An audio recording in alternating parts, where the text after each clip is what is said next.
Okay. Today is June 30th. No, it's not. It's July 30th. And I promised over a year ago, or about a year ago, that I was going to,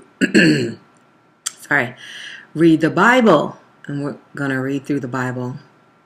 I don't know how long it's going to take, but I'm going to try and read a chapter at a time, maybe with a little bit of discussion. But my goal is just to read it. And since this is a new channel, my videos, I believe, can only be 15 minutes long for now.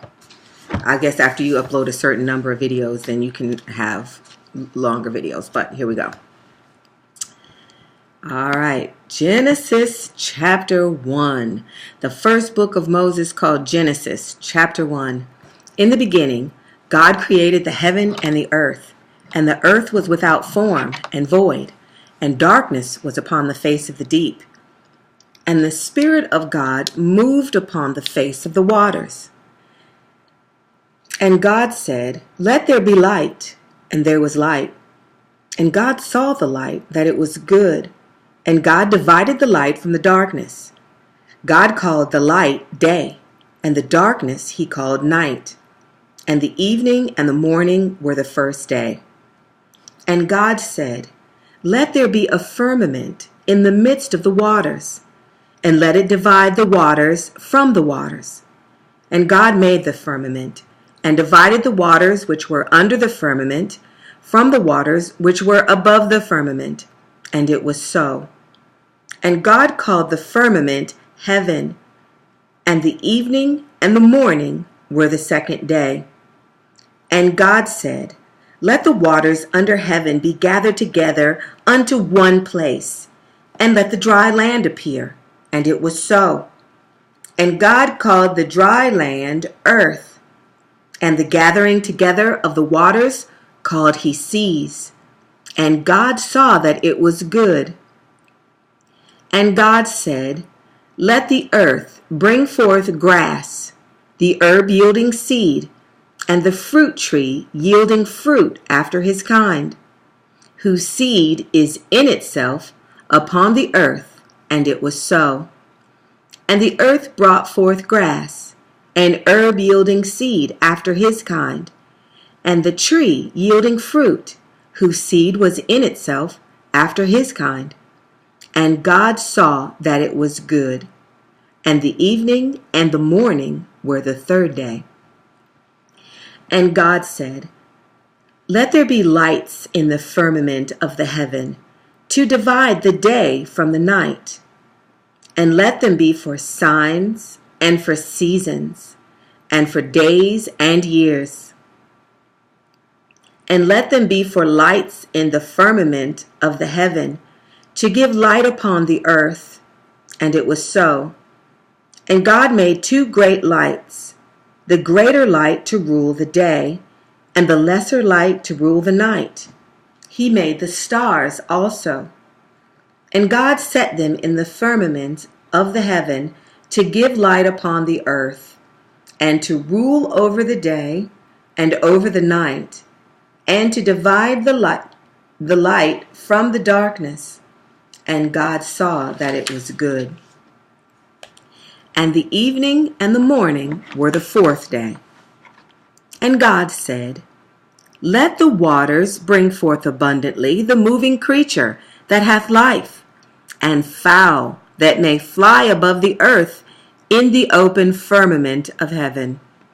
And God created whales, and God created great whales, and every living creature that moveth, which the waters brought forth abundantly after their kind, and every winged fowl after his kind. And God saw that it was good.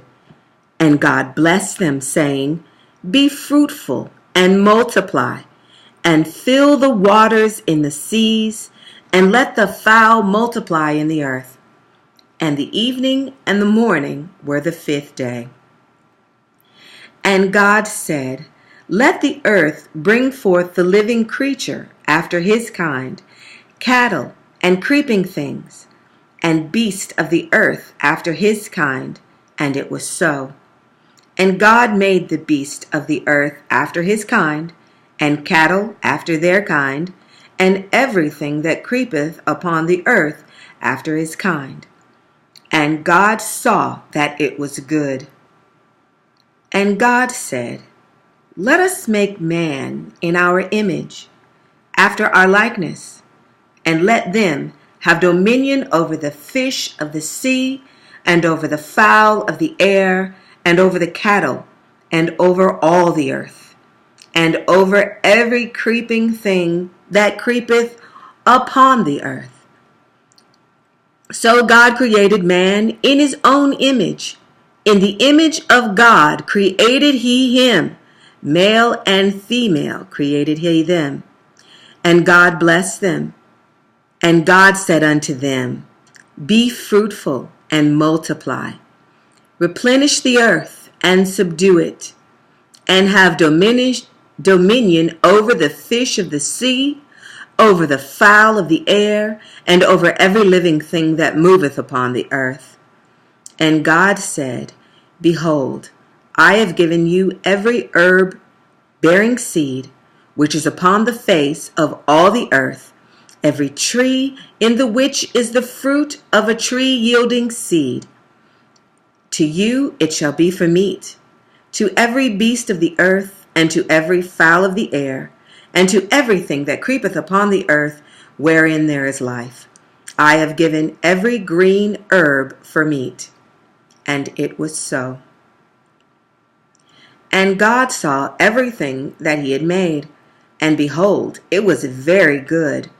And the evening and the morning were the sixth day. Let me see how much time I have here. Okay. Couple of things that I wanted to point out.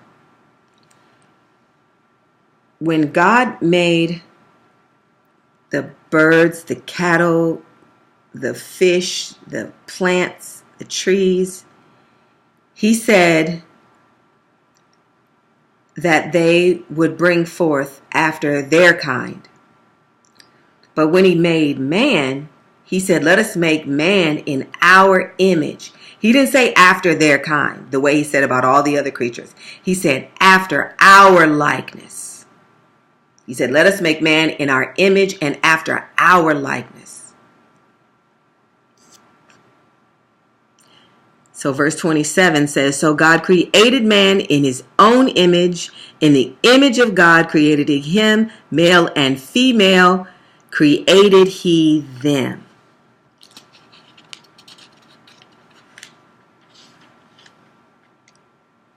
And like I said, everything else that he created, he said, let the earth bring forth grass, the herb yielding seed, and the fruit tree yielding fruit after his kind, whose seed is in itself upon the earth.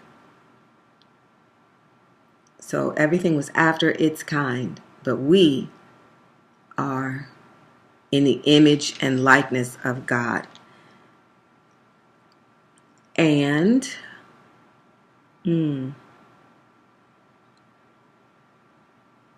interesting. So I have a little bit more time. I don't think I have time to read chapter 2, though.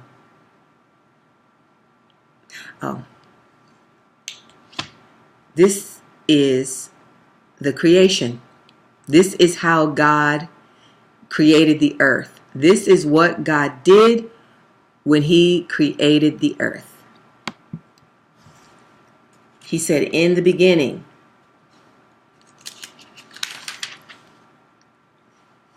God created the heaven and the earth. God created the heaven and the earth. So there was no Big Bang. It didn't just explode into a quadrillion tons of physical matter from a tiny speck. And then somehow that little tiny speck exploded. The nonsense of evolution is just mind-boggling. So how did we get here?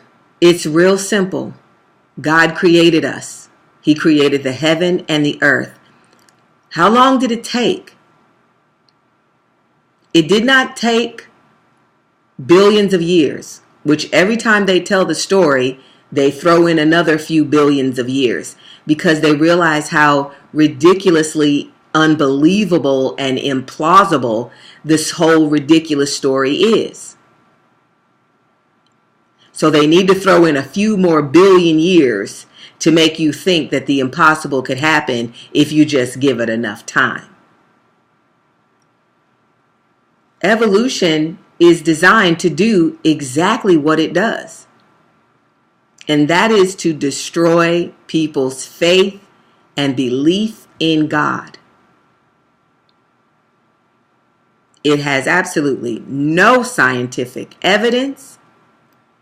Everything that they put forth in as evidence, if you read your Bible and you really look at that evidence and scrutinize it with faith in God and just ordinary intelligence, you'll see that rather than that ridiculous story that they made up, that evidence much more closely fits what we see throughout the pages of the Bible.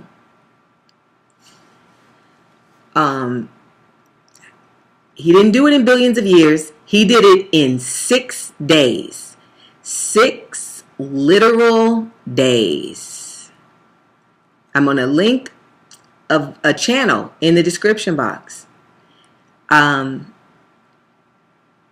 don't particularly like Kent Hovind. I don't trust him.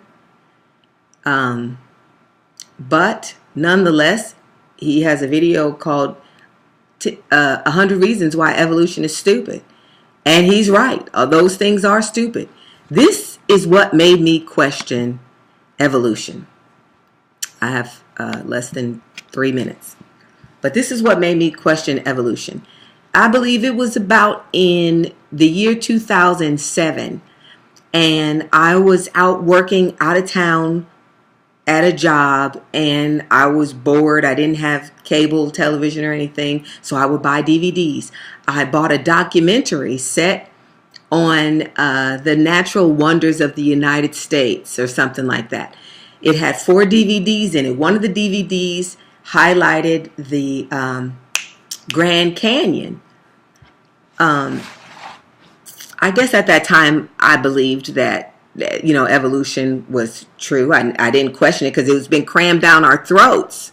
But I also believed in God and I believed in the Bible. And so I just decided, maybe these literal days weren't literal days, and maybe God did it over, these billions of years, I guess. Anyway, that's ridiculous. But I, just didn't question it. So I was looking at that DVD. But for many people, the story of evolution, because their faith was not strong, that lie of evolution just rocked all of their faith in the whole Bible and in believing in God. And, that has happened to people I know, people who go through with higher education and are trained in the sciences, indoctrinated into the sciences, because you can't go forward. You can't go far in the sciences unless you espouse these things. You're willing to ignore all evidence that points against them, and then you're just blind faith going to endorse them. So anyway, I was watching this DVD about the Grand Canyon, and I looked at the layers that were in the side of this canyon, and I said, layers don't lay down like that, and they don't sit still for millions of years waiting to form into rock. Those things, that was mud. That was mud, and that canyon wound around through there from water washing down at Noah's flood. Sure enough, I Googled it, and lo and behold, there are thousands of scientists that agree with me. Evolution is a lie designed to destroy your faith. This was the creation story. I'm going to stop now because I got 15 seconds left. God bless you. See you next time.